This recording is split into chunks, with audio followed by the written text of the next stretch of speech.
Welcome to Impress the Wife, the cooking show dedicated to the husbands who cook for their wives. And today, we're making pork belly and squid duo.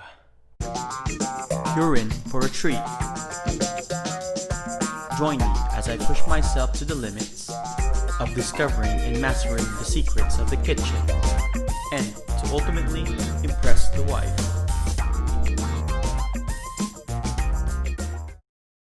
Husbands, gather up. Here's the list of the ingredients that you will need.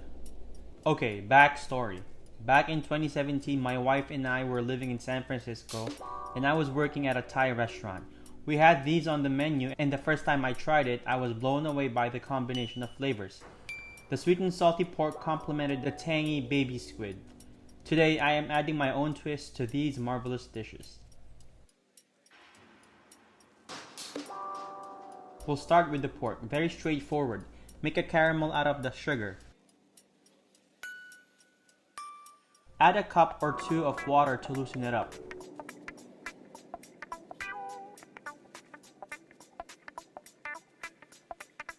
Then combine the fish sauce and soy sauce and black peppercorns. Find a baking dish that you'll use for the pork. It should have a little bit of wiggle room for the caramel sauce. Add your sliced shallots and pour over the sauce. The sauce should be covering at least 2/3 of the pork belly. Add more water if necessary. Wrap it with aluminum foil and in the oven it goes at 350 degrees Fahrenheit for 1.5 to 2.5 hours or until tender. For the squid sauce, combine the lemon juice with the sugar, chopped garlic, and bird's eye chili. Using a hand blender, pulse the sauce a few times. The garlic and chili shouldn't be completely blended. Leave a little bit of bite. Lastly, season with fish sauce. Keep this refrigerated. Any sauce that contains citrus juice can only be kept for a maximum of 4 to 5 days. Why? Because the juice will start to lose its brightness and eventually become rancid. After 2 hours, since my cut of pork belly is relatively thin, it is ready. Remove the pork belly from the sauce onto a tray or a plate and let this rest for 10 to 15 minutes before slicing. This is highly important. If you cut into it while it's still piping hot, the juices will just drip over your chopping board and your cuts will not be as clean. This rule goes for all types of meat. Let your meat rest after cooking.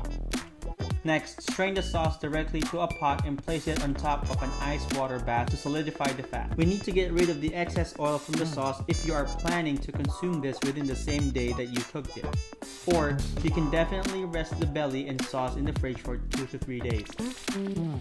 By the time the sauce has chilled, you can just scrape out the fat on top, which makes it easier. Reduce the sauce until the flavors start to intensify and the consistency becomes thicker, like syrup.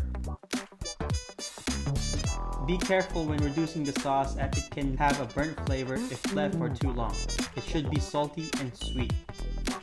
So here I am slicing my pork belly and we'll pour over the sauce and we'll roast this in the oven for another 15 to 20 minutes at 450 to 500 degrees Fahrenheit until the sauce has reduced again and the pork belly has developed a nice roasted color.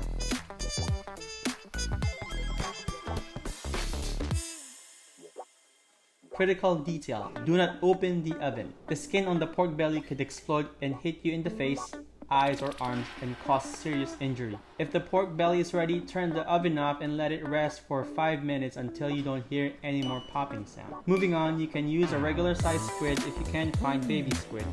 You can leave the skin if you prefer it that way. Separate the tentacles from the body. Make sure to clean the inside of the tube of any unnecessary thing. Using a knife, score the top side of the squid like this. Dry them with kitchen paper.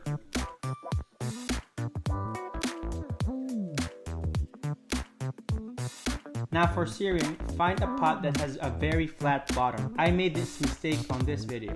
The pan that I used was not flat enough so the squid wasn't able to sear properly. You can use a good old cast iron pan for better results.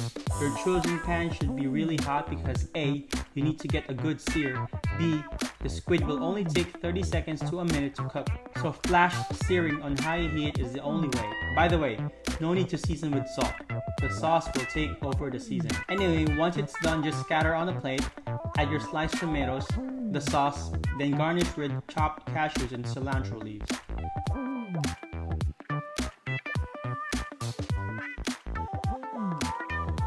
Now for the pork belly, give it a little bit of basting, then you can transfer to another dish for presentation. You can garnish this with sliced green onions or cilantro leaves again. And that is it, pork and squid duo. Don't forget to cook a ton of rice. This will also pair well with ice cold beer. Yummy!